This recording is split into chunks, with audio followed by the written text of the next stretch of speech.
moving on to the setting up of numerous halal parks, which I must add, its existence in almost every state.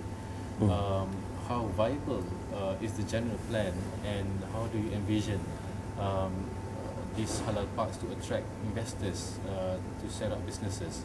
Also, what are the targeted investment amount looking for halal parks, from which regions and countries, and what sectors of halal specifically for these halal parks, as well as incentives? If before we had the multimedia super corridor, where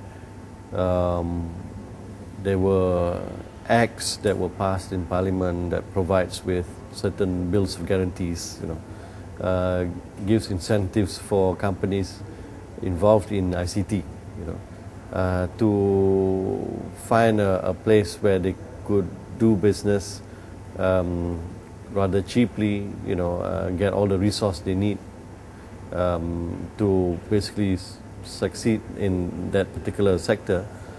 So the same we are doing with halal. And when we talk about halal parks, it's the whole ecosystem that is involved. So if we find that sometimes a company produces halal bread, but in that location there may be other industries that could harm the halalness, of the bread that they produce. So it's not conducive. When we talk about halal, it's also got to do with hygiene. It's got to do with cleanliness and all that. Yeah?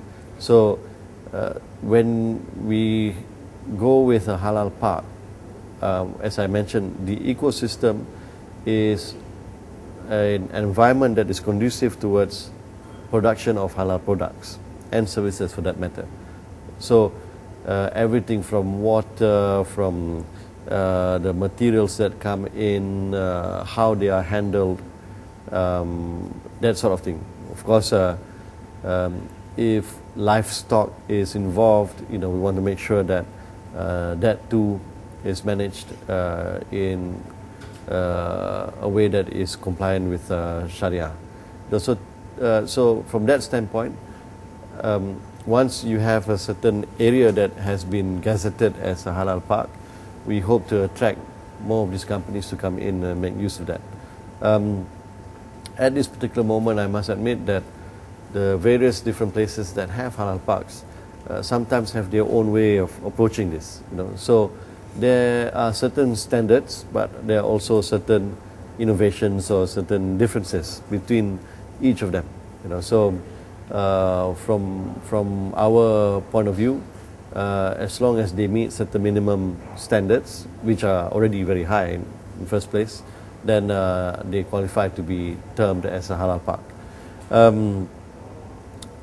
As at end of 2010, there are now 8 halal parks altogether in various locations throughout the country, which are already in operations.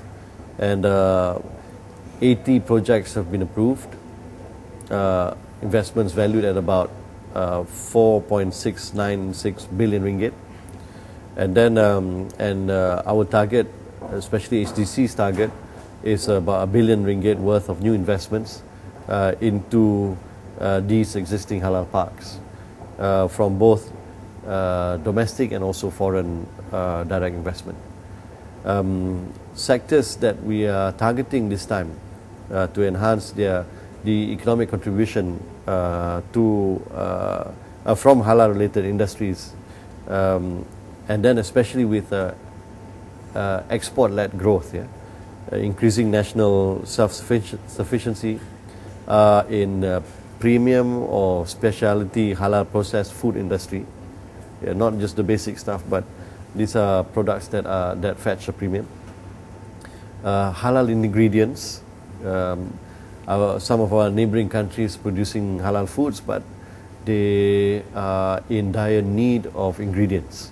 So perhaps this is something that we could look into, mass production, and I see that as lucrative business actually.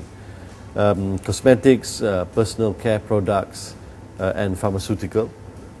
which is growing very rapidly, but I think has a lot more room to grow, and also in livestock. So these are the areas that we are quite interested in. In order for this to happen, government, of course, will look into incentives to attract more of these companies to invest in not just the specific locations, but also in the specific areas or sectors that I mentioned earlier. So it's been working. People are getting interested. We just need to do a lot more promotions towards that effect.